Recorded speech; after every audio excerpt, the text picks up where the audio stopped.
we have been looking at a particular section which separates the body from the Atma. And even though it looks like it is very obvious, uh, there are differences, and this section that we are about to enter has a particular refrain, and it is from uh, 31 to 38. And what is the refrain? Katham syat dehakah puman.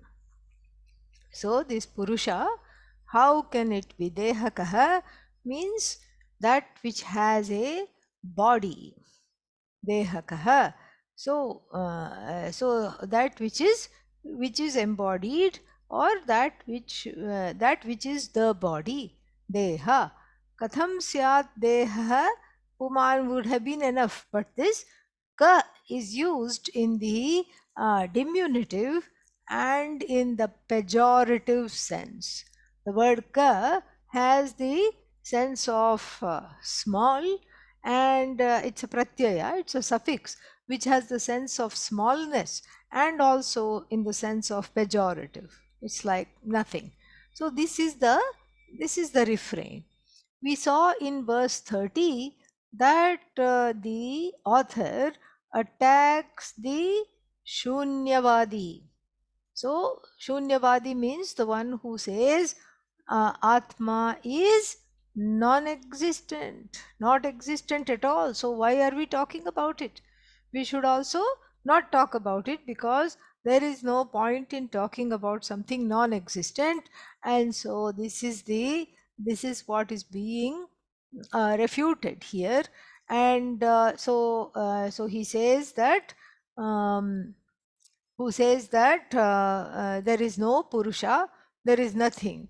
So then that's why the author is very strict with this person. Svatmanam Shrinu Murkhatvam.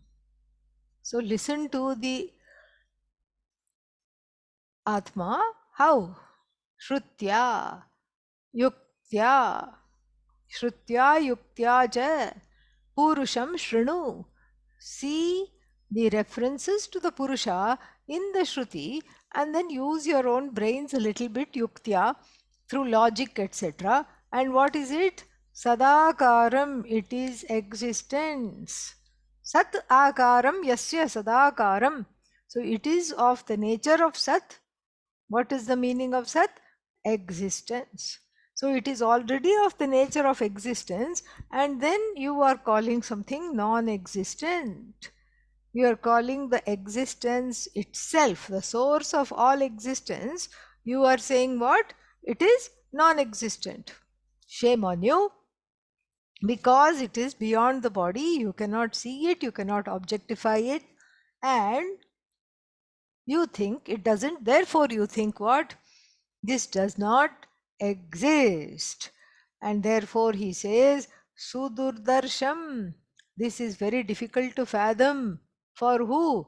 Bhavadrishaihi. For the likes of you who have been battling all kinds of ideas. Battling all kinds of ideas, wrong ideas, of course, about Atma, about the nature of Atma, etc., etc. You've been battling wrong ideas, and so, and not only battling, you are convinced, you are not ready to look at anything else. So, what will you do? You will just sort of take this you will take this on the face value and say, this does not exist because I cannot see it. This is a very strange logic. Many things exist because even though you cannot see them. Space exists, you cannot see it, but it exists. And right now, it's abundantly existent in your head. You know that is why you cannot even understand this. there is there is space, and then air exists, wind exists. You cannot see it. It exists like this. Many things exist. Black holes exist. There you can't see them. Other galaxies, even Milky Way, you can just see a little swath of stars. That's all. You can't see the whole galaxy, but it exists. Andromeda, the galaxy next to it, exists. So many stars exist. You cannot see them. That doesn't mean that they are non-existent. And so, like this, he says, doesn't matter. Bhavadrishaihi, for the likes of you, these things will not become evident. Likes of you means what? People who are into this. What's its name? Into, if what I see exists, what I do not see does not exist. These are this is the Shunyavadi Khandanam, Shunyavada Khandanam, and the Khandanam of the Shunyavada is done by the Khandanam of the Shunyavadin, because Shunyavada does not maintain itself. It's only with the help of the Shunyavadin. And so then now we come to this section from 31 till 30a, 37. Okay, because it has the same thing.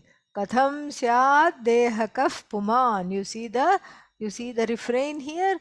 Katham syad dehakaf puman. It ends here, and then this is the section we are going into. It will go fast because we have already seen this section. Then in a way, where in I think around verse 23, let us go there and see. So they like this, dehaha aham iti moodhaha matva tishtati aho janah mama ayam api iti gnatva ghatad drashta eva sarvada. So like this whole section, naham dehaha asadrupaha jnanam iti uchyate budhaihi.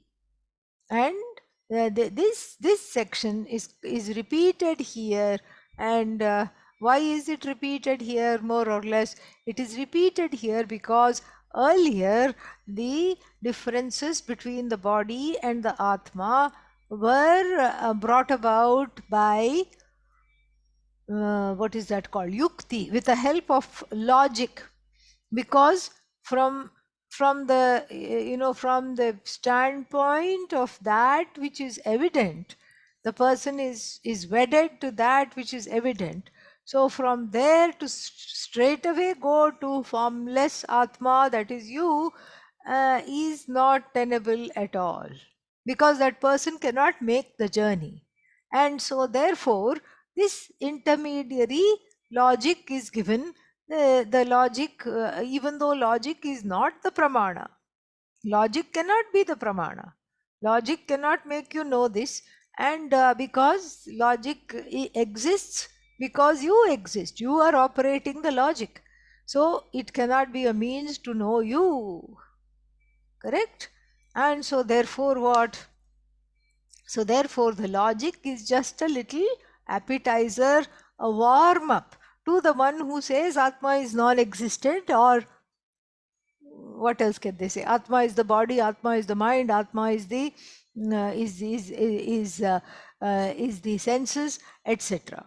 So for such people, it is just it's just a, what's its name? It's just a placeholder to say, no, no, no, look, the Deha exists in sleep. The Deha exists in this time and that time, even when you're not aware of it. So the body, yeah, is there, but you are separate from this body. And so like this, Deha exists in sleep, but you are not aware of the Deha because you are not identified with the Deha. Like this, all these things were talked about. Now in this section, we are going to look at what is this basis for saying this, and it is the Shruti. The Shruti references. Along with the Shruti references, the references from the Shastra, we are going to see why one is not the body. Okay, and so with that, let us enter into verse 31. Aham shabdena vikhyatah एक एव स्थितः परः अहं शब्देन विख्यातः एक एव स्थितः परः स्थूल there is a mistake here स्थूलस्त्वनेकतां प्राप्तः कथं स्याद्देहकः पुमान् स्थूलस्त्वनेकतां प्राप्तः कथं स्याद्देहकः पुमान् कथं स्यात् how can it be what dehakah this body this diminutive time bound, space bound, object bound, suffering from three kinds of limitations, how can this body be Purusha, which is all pervasive, which is of the nature of Bhagavan, which is everything? How can it be Purusha? In other words, it cannot. So that is it. It's aksheparthe katham. This katham is in the sense of questioning, not establishing, not needing an answer. It's a rhetorical device. Okay, and the same thing is going to be used up till verse 37. And so here certain differences are pointed out. The this Purusha is vikhyatah, famous, well known. Kya, to kya, to talk, to know, etc. And so vikhyatah, well known. How is the Purusha well known? Well known as aham. Well known where? Of course in the Shruti, and he's going to bring some references to the Shruti, some things that we have already seen. Aham shabdena vikhyatah, famous or well known by the word aham. The word aham does not refer just to the ahankara, the I notion, and this I notion is all pervasive and takes over the whole universe, is the creator of the whole universe, is equated to the creator of the whole universe. So it is known as aham. And how many ahams are there? 8 billion, correct? Because everybody says aham, aham, aham. No, just look at the verse. Ekaha, only one aham, many bodies. Many bodies, one aham, ekaha eva. Ekaha eva means only one aham, which is what? Paraha. Paraha means beyond all the finite upadhis. The differences are because of upadhi. It is not. It is not because of the aham. The ahams do not. The ahams do not change. There is only one aham. So, sthitaha means existent. One source of existence which is beyond, paraha, which is the ultimate, which is beyond the body, beyond the mind, beyond the senses, everything. It is not, beyond means what? It is not confined by the body-mind complex. The body-mind complex is just an upadhi for the aham, just like the red color flower being held behind the crystal is an upadhi for the crystal. The crystal is ekaha, and then what? It is paraha, beyond all colors. And then it is sthitaha, it is existent. And then behind the crystal I put red cloth. Then you think it's something else. Oh, it's a red crystal. Up till now it was a crystal, colorless, and but now we think it is a red crystal. Then we put a yellow cloth. Then what happens? It becomes brahmachari crystal. It becomes a crystal, becomes, quote unquote, becomes a brahmachari. Then after that you put what? Then you put orange cloth, and then it becomes Kristalananda, Swami Kristalananda, Upadhi, same Upadhi. That's what it is.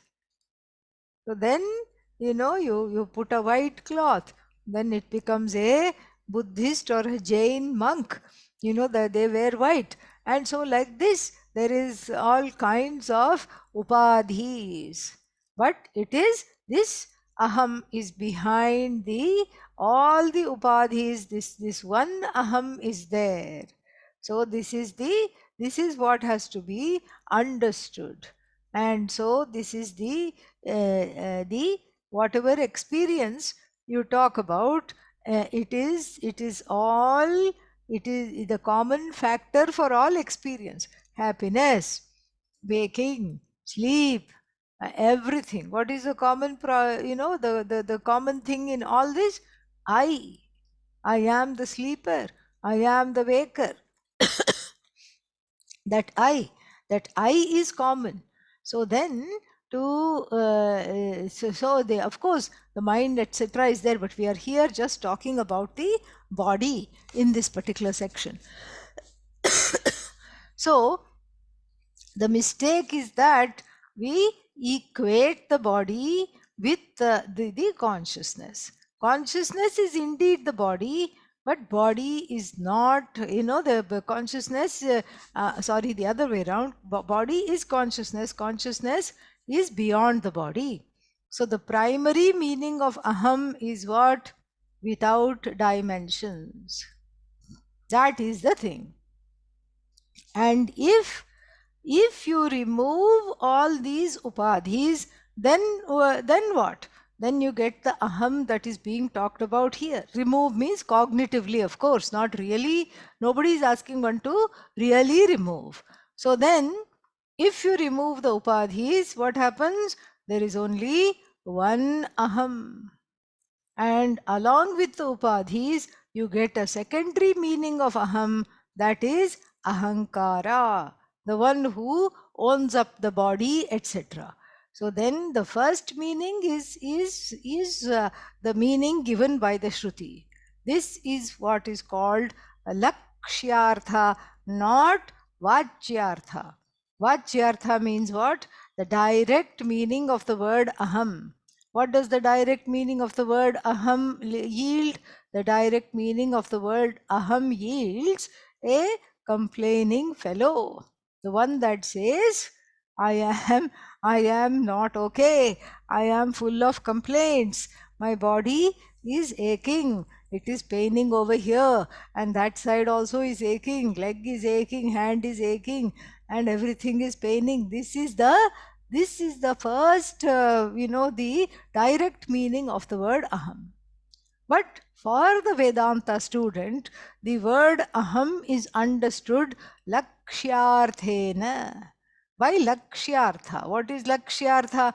Lakshyartha means indirect or implied meaning of the word aham. The implied meaning of the word aham is that which, like newly harvested potatoes, is just given a nice, along with the greens on top, it is given a nice thrashing on the side of the field. Why? To dislodge all the dirt. So when you harvest some carrots, potatoes, any ground vegetables, then what do? Before you bring it home, because you don't want to carry all that dirt home, so you are, or before they take it to the factory to process it, whatever they do, you see in India at least, you see them thrashing the clumps of potatoes on the side of the field. And in so doing, what happens? All the things that are not potato goes off. Not potato means clumps of clay, dirt, etc. Whatever is there, it all goes off.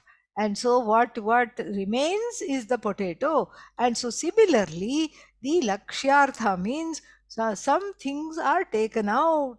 Some things are taken out and some things are retained. And what kind of lakshana? Bhagatyaga lakshanaya.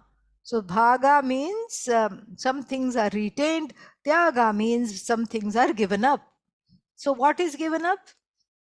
What is given up is that which goes on changing. Of course, that alone is given up. What goes on changing? Body goes on changing. Bye bye, given up. Mind goes on changing, given up. Again, that doesn't belong here. And then senses go on changing, that is given up. And everything that is finite is given up. I am karta. It is finite. Why? Because in sleep there is no karta. It is changing, given up. I am bhokta. That is given up.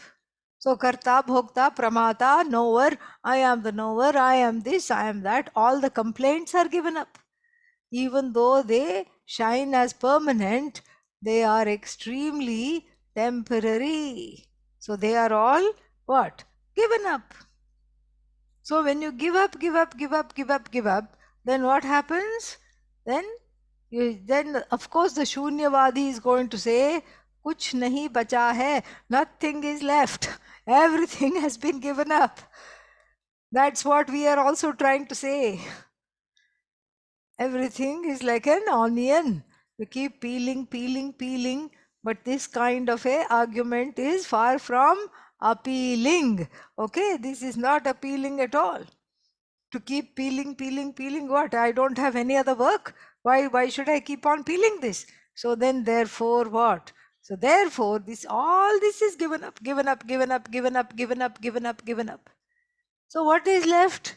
What is left is this lakshyartha of aham. The aham, the I notion is left. In other words, even if we are talking of the person actively disidentifying with all these things, what is left is the disidentifier.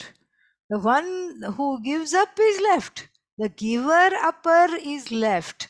And to this giver upper, the instruction is given that you are not just this.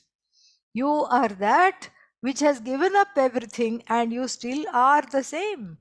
You don't need a body, you don't need a mind. All those are pluses. It helps you study Vedanta, it helps you fulfill a few goals in life. All this is wonderful. But it doesn't really do anything else. It is just the body mind sense complex just adds on to the I that is already there. The aham shabda lakshyartha is taken. So if you include the body and the mind, 8 billion ahams. This is the direct meaning of the word aham. But the indirect or the implied meaning, then it is ekaha, dehatitaha. And it is consciousness, because who is the giver upper? The giver upper is the one who is conscious of having given up.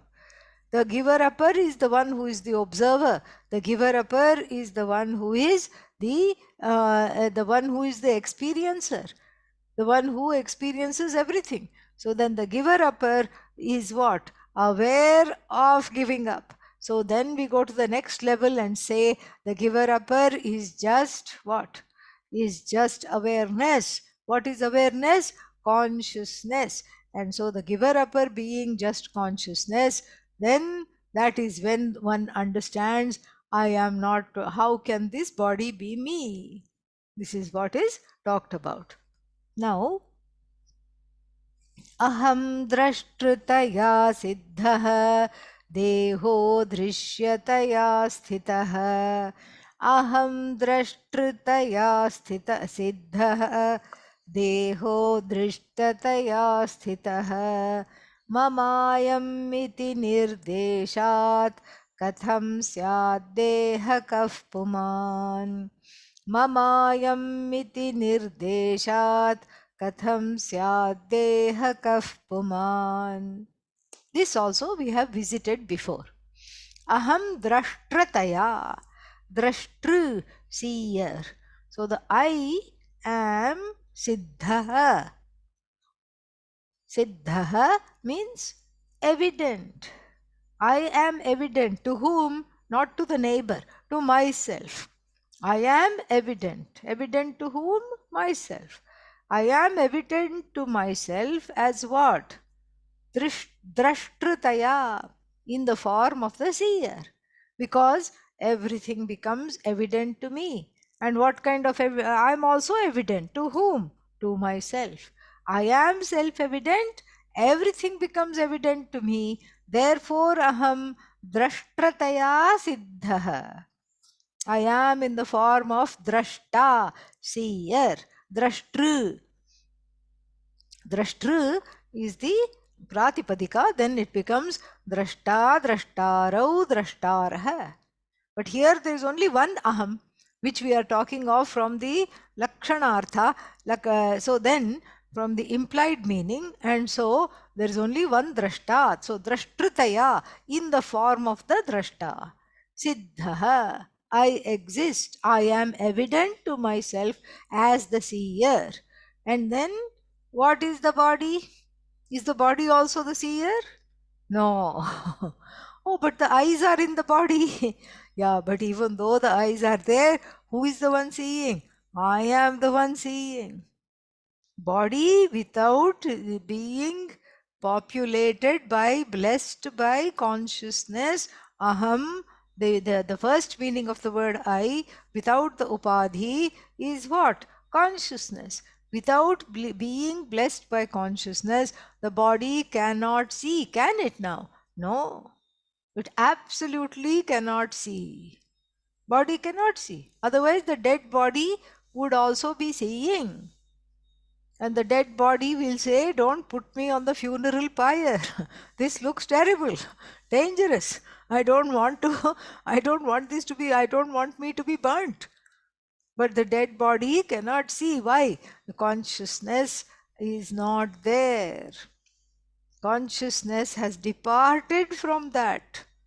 For that, for that upadhi, even though it is Satchidananda, even the body itself is Satchidananda, whether dead or alive, the Sukshma Sharira having departed, the consciousness we say has departed. Why? Because there is no expression possible. I am the seer, iti, you cannot say.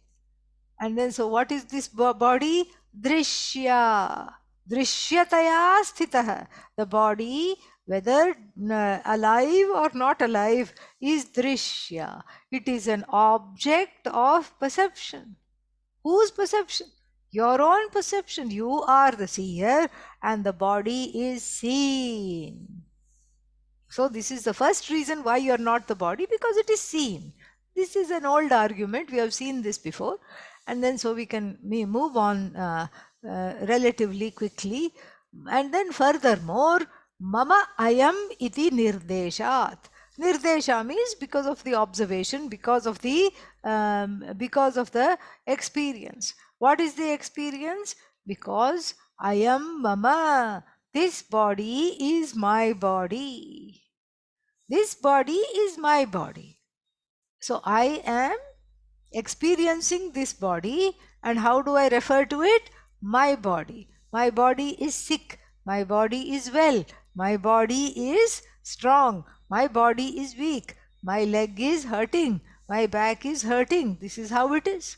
So the body is referenced by Mama I am. This body is mine. So if something is already mine, how can it be me? This house is mine. I say this is my house. Can it be me? No. It can't be me. This wallet is mine. This is where I carry my cards and my money. Can it be me? Absolutely it cannot be me. So wallet cannot be me. House cannot be me. And then what else cannot be me? The various things, they are all mine. They cannot be me. All the things that belong to me are not me.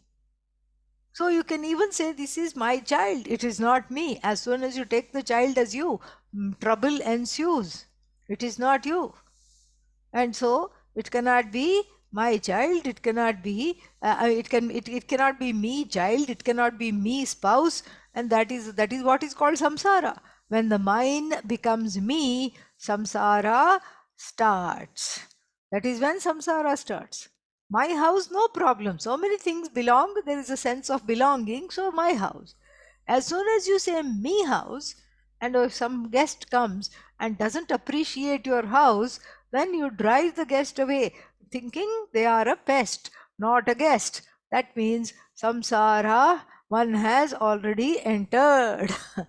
Oh, and if the house has a crack, that means what? I am the crackpot. I am the one that has a crack. And if the house is, if the house is some problem with the house, then I am the problem. This is what is called ignorance. Kim ajnanam ataf param. We saw that earlier section. Kim ajnanam ataf param. This was the refrain. This is the what is that manifestation of ajnanam.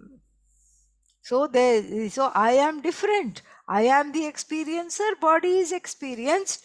I am the so I am the I am not the I am not the the experiencer cannot be experienced. Why? Because I am not an object. The seer cannot be seen, and so therefore this conflation is impossible. So this cannot be the case.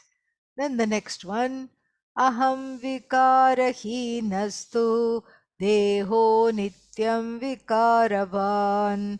Aham vikarahinastu deho nityam vikaravan. Iti pratiyate sakshat katham syad kaf puman.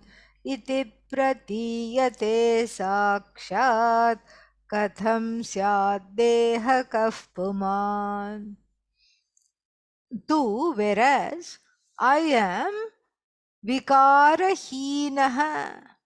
Vikarahinaha, free of vikara. What is vikara?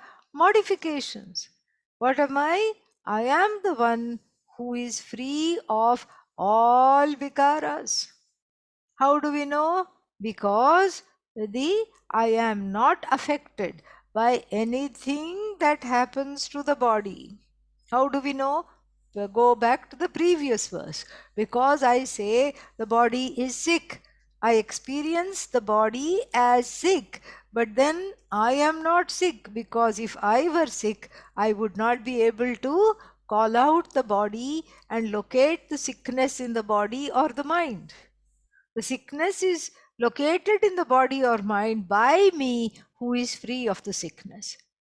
So if the I were to be sick, then I can never say I am vikarahinaha. I can't say that. Like supposing if if I'm sitting in a plane and then the plane next to me, if the plane is parked and the boarding is finished, so I am sitting in the window in the window seat, and then I'm looking out, and then there is another plane in the next bay, and then that slowly starts to move back, because their boarding is already complete and they are ready to take off. And what is my plane? It is stationary. So from the stationary plane, pun intended, I can sense the movement. I can tell the person sitting next to me, oh look, that plane is getting ready to take off. It is reversing, it is going back, and then soon it will be in line to take off. It will go on the runway. So this how am I able to say this? I am able to say this because I am stationary. I am able to, I am not moving in relation to the plane. Then I am able to discern the movement of that which I objectify. Now suppose if this plane was also reversing, the one I am in, and the other plane is also reversing at the same time, I will not be able to sense the movement. I will think that both of them are stationary. I will not be able to sense the movement. So then any modification, any changes, I sense. Now I say the body has become bigger. Why? Winter. And winter means not much movement. And then now the body has become smaller. Why? Too much anxiety and stress. Not enough time to eat properly. So different people react differently to stress. Some people eat more, some people cannot eat at all. And so like this, the body is vikaravan. suddenly becomes big, suddenly becomes small, and suddenly becomes sick, suddenly becomes well, full of pain, sorrows, and all things. These are all belonging to the body. And iti pratiyate, this is how it appears. Sakshat aham, you know, iti pratiyate sakshat. It is directly experienced. This we can see that all the modifications belong to the body-mind complex. So the witness of the body cannot change, because if I were witnessing the changes, how can I say I'm witnessing the changes if I'm also changing? So whatever I witness will not be authentic. And so here, even though I cannot say I survive death, I cannot say that because I don't know, let us say, but still I survive sleep. Sleep is like a small death. There is no experience of the body at all. I survive sleep, I don't transact with anyone, etc. And so sleep for all practical in the Puranas, in the Shastra, sleep for all practical purposes is seen to be as good as death. That's why when you get up from sleep, either in the afternoon or in the morning, you are asked to go take a shower. And similarly, if you go to a funeral or you assist in helping somebody, with preparation of the body, etc., for the funeral, you take a bath. And why do you take a bath? You take a bath to purify. And why do you purify? Because whenever you are associated with a body, you are asked to purify. So therefore, sleep is a wonderful example here. Sleep means what? This is how it is. It is. Even though the body is not there, I am there. Because once I wake up, what do I say? I slept long and deep. I slept very, very well. So this is pratiyate sakshat. It is ever evident. It is directly experienced. How can this body, which needs to be bathed every day, be called consciousness? It is not. Then the next one. Yasmat paramiti shrutya taya purusha lakshanam. Yasmat paramiti shrutya taya purusha lakshanam. Vinirnitam vishuddhena katham syaddeha kaf puman. Vinirnitam vishuddhena katham syaddeha kaf puman. Yasmat param iti shrutya. Yasmat param iti shrutya. Now the shruti is going to be coming into the picture. So there is so now till verse 38 we'll have some shruti, what's its name? Um, References. And the first one is from the Mahanarayana Upanishad, which is used to welcome a sannyasi, and it's chanted in temples also. Okay. Yasmat paranna paramasti kinchid yasmannani yo najyayo osti kaschit vriksha iva stabdo divitishtatye kaste nedam purnam purushena sarvam. So, yasmat param na aparam asti kinchit, from which, from which purusha there is nothing smaller, nothing bigger, nothing outside of this. Yasmat na aniyah, yasmat naniyo najyayah, not big, not small. Asti kaschit vrikshaha eva stabdaha, rooted in one place like a tree, this consciousness. Divitishtati.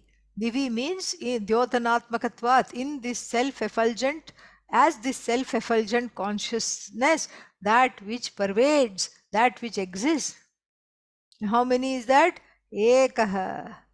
Divitishtat ekaha. Vrikshaiva stabdas स्तब्धो दिवितिष्ठत्येकस्ते ekasta ekaha tena idam because there are so many sandhis, I have to keep on breaking it. Vriksha iva stabdo divitishtatyekaste nedam purusham. Like this it says. This is the Purusha, that which is the observer, that which is consciousness itself, which is neither small nor big. In fact, it is all. It is sizeless and it is non moving. Rooted in what? In itself. It doesn't need to be, no need to have ashraya like a tree or anything. The tree is just given as an example. Like a well-rooted, majestic tree. But it is the essence of this is that the Atma is beyond all the koshas, beyond the body, beyond the lokas, beyond. It is beyond the body. It is a what is that? It is a intelligent consciousness.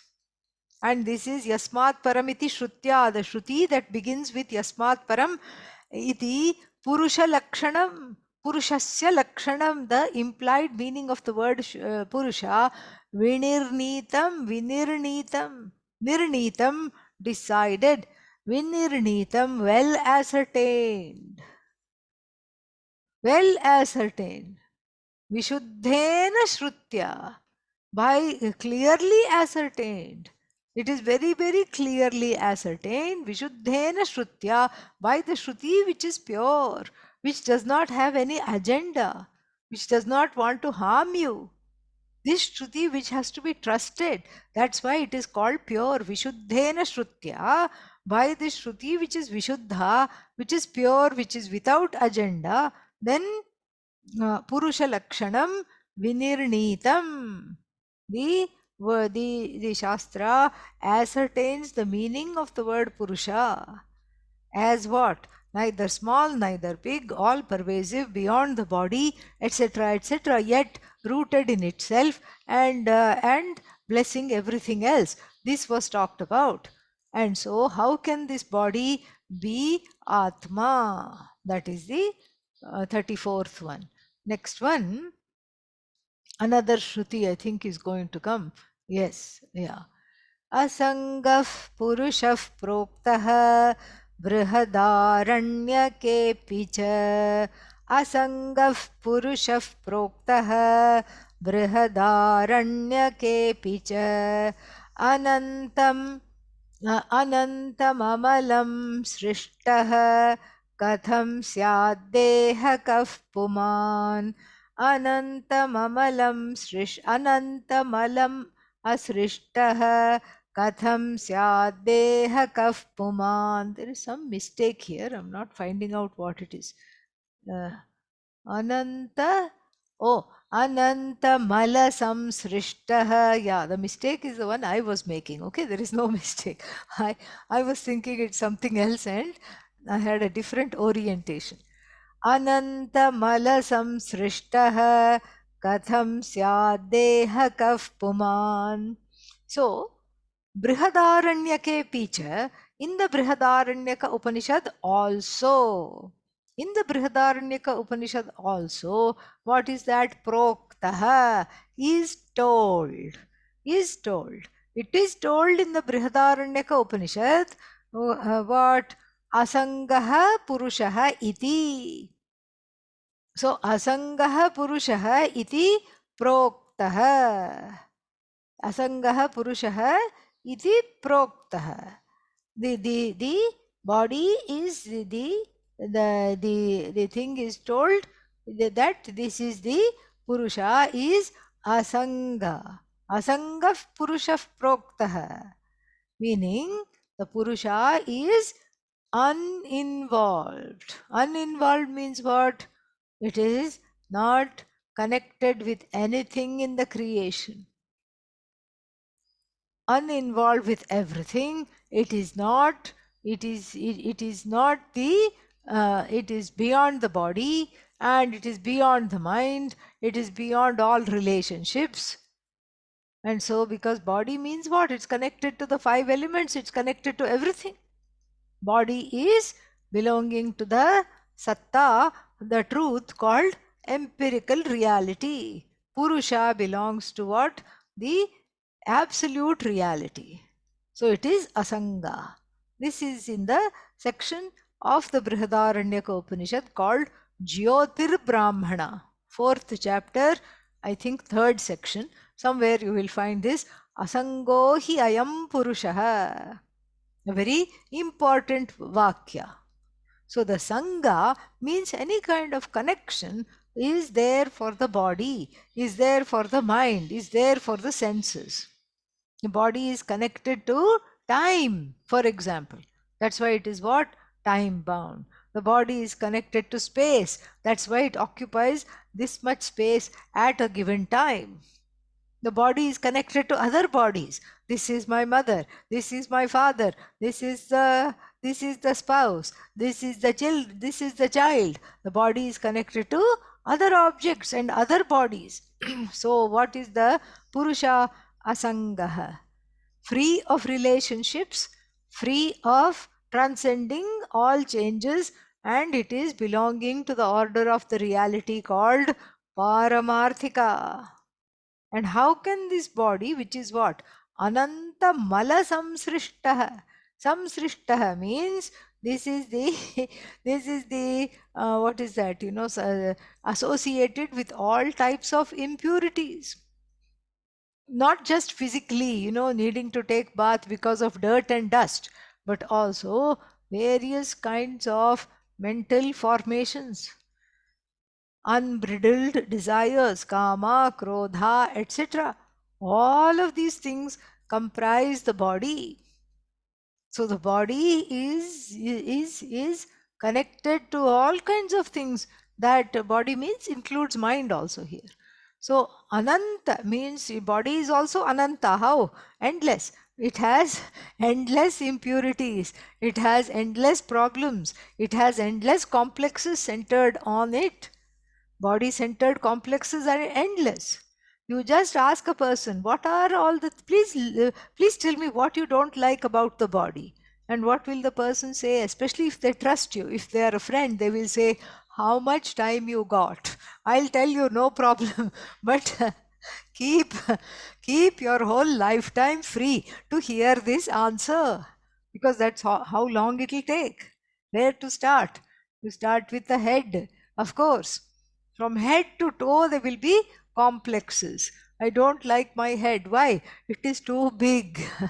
and, and then, or sometimes say it is, sometimes people say it is too small. The rest of my body is huge, and my head is like a little peanut on top of this huge body. And what is this? Why it is like this? And then, of course, there are hair raising complexes centered on the hair. Curly hair, non-acceptable to me, says the one who has curly hair. I want to go get it straightened out. Actually, trust me, it is much easier to get your head straightened out rather than the hair straightened out. Get the attitude straightened out. You are okay. And then a straight hair person, what does that person say? I don't like my hair. I want to get it curled. And so curly hair is being made straight, and straight hair is being made curly. That's why all the salons are in business, because of all the complexes we have, one after the other. And then what other complex? Gray hair complex, curly hair complex, straight hair complex, and then no hair complex. Yeah, I don't have hair. Oh no, I'm going bald. And so all these things. So color complex, this complex. So this is just the head. So now you can tell, you can see how many complexes are there even connected to the head, and I'm still not through with it. I can still go on and on. So then if you take one body part after the other from head to toe, the number of complexes will be so much. That is why it is Ananta Mala. Mala here, complexes, impurities, are non acceptable things. Anantamala samsrishtaha. So all this is the Srishtaha, means it is a created, whereas consciousness, Asanga, Purusha is uncreated. This is created mala, created body. Katham syad dehakaha puman. So the Purusha is the that which pervades the body. And besides, how can you compare the Paramarthika Purusha to the Vyavaharika body? So the body belongs to another realm of reality. Like a dream belongs to a different realm of reality. So just like in the dream, if if somebody dies, when you wake up in the morning, that is falsified. So similarly here also, the thought that I am as good as the body is very easily falsified just by some enquiry with the help of Shruti. Next one. तत्रैव च समाख्यातः स्वयं ज्योतिर्हि पूरुषः तत्रैव च समाख्यातः स्वयं ज्योतिर्हि पूरुषः जडः परप्रकाश्योऽयं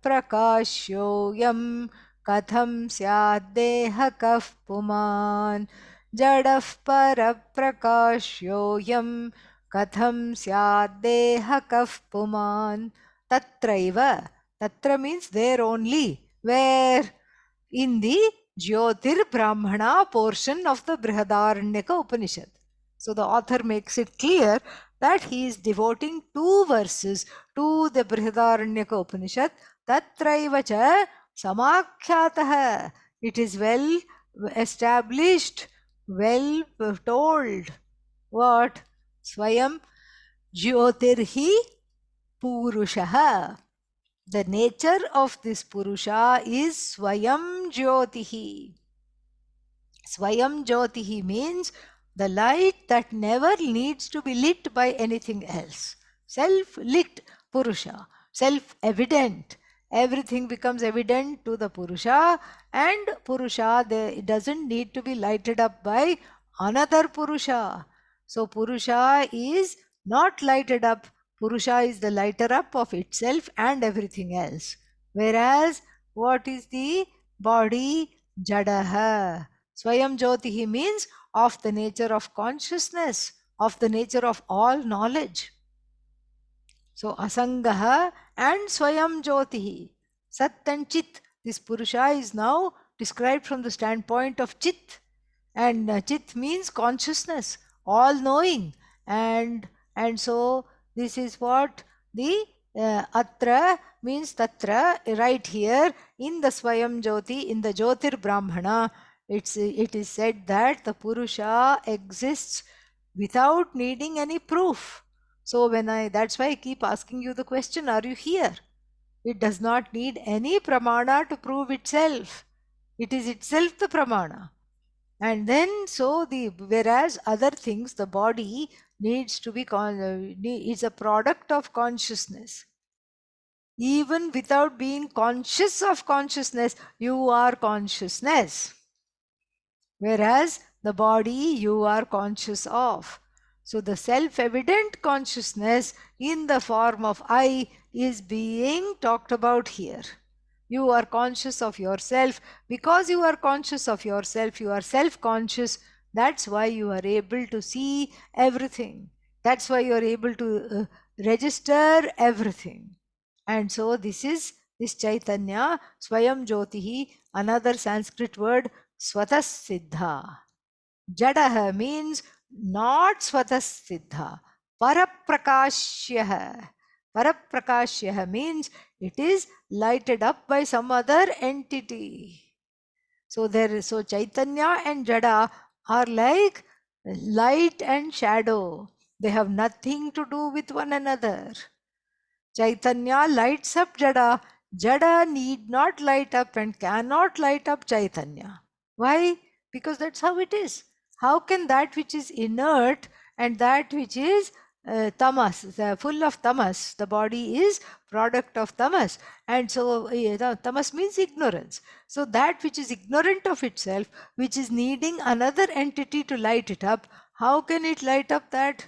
So for example, the lamp, if you have in a dark room, the lamp can light up the pot. But then when you look at the pot is also shining, the lamp is also shining, and somebody may mistakenly think the pot is also lighting up the lamp. The pot is doing no such thing. The pot is bhasya, the lamp is bhasaka.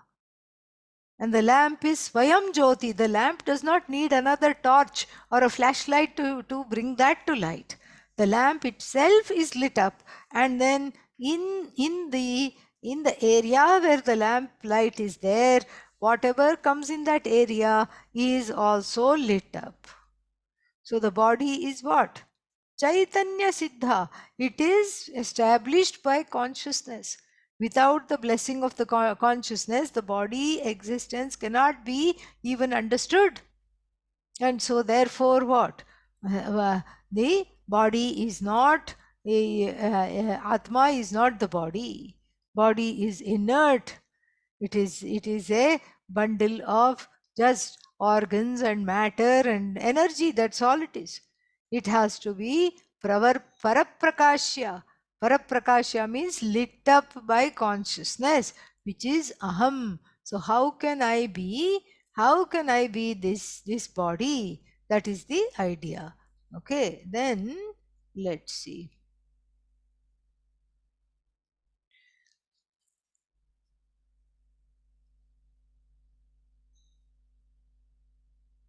प्रोक्तोऽपि कर्मकाण्डेन ह्यात्मा देहाद्विलक्षणः प्रोक्तोऽपि कर्मकाण्डेन ह्यात्मा देहाद्विलक्षणः नित्यश्च तत्फलं भुङ्क्ते देहपातादनन्तरम् नित्यश्च तत्फलं भुङ्क्ते Dehapatadanantaram. Same topic continues. Here, he, Adi Shankara, or whoever wrote this, some Shankaracharya, writes. What does he say? That Karmakandena api proktaha. It has been determined and talked about not just in Vedanta. Because somebody might not be studying Vedanta and maybe they don't know this. Never mind, even in the first portion of the Veda, which has nothing to do with Vedanta, which has to do with pujas and their results, homas and their results, all that it has to do with. So, karma kandena api proktaha. There also it is said. And what is said? What do we come to know in the karma kanda? He, indeed, Atma, Dehad, Vilakshanaha. The Atma is separate from the body. What is the Atma? Nityaha. Nityaha. It does not die after the body dies. Dehad patanantaram. Padeha patad anantaram. After the fall of this body, it continues Nityaha. And tat phalam bhunkte. It keeps enjoying or suffering from the results of the action in the life. So here Atma means Jiva. So the Jiva, Sukshma Sharira Avachinna Atma. The Atma that is as though associated with the subtle body is talked about in the Karma Kanda as surviving death. So the Jiva survives death. The Jiva, who is nothing but Atma, endowed with a subtle body, survives death and then partakes of the results of action after death by going to places like Swarga, etc. And Swarga or the other place, which we will not name because let's end on a nice note. And so, go to heaven, etc. And then enjoy the fruits of this life. And how does the one enjoy the fruits of this life? Through the subtle body.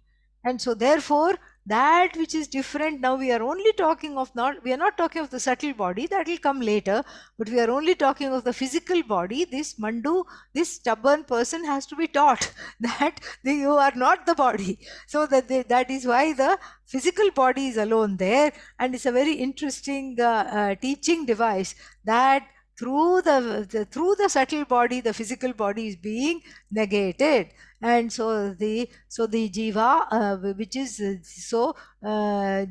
this atma, which is as though endowed with a subtle body, bhunkte, enjoys the good karma through going to heaven and other places. More we shall see when September 19th will be the next class. But don't be strangers. We are going on a little bit of a hiatus. We will still have Bhagavad Gita Bhashya class. That will, I think, be the last class. But don't be a stranger. There will be lots of classes which will be there. You can plug in the whole. I think the whole Arsha Vidya Gurukulam retreat will be online, and then whatever else is there, we will put it on the YouTube, so you can definitely partake of that. All right. Om Tat Sat. Om Purnamadah Purnamidam Purnat Purnamudachyate Purnasya Purnamadaya Purnamevavashishyate. Om Shanti Shanti Shanti. Harihi Om Shri Gurubhyo Namaha. Harihi Om. Thank you.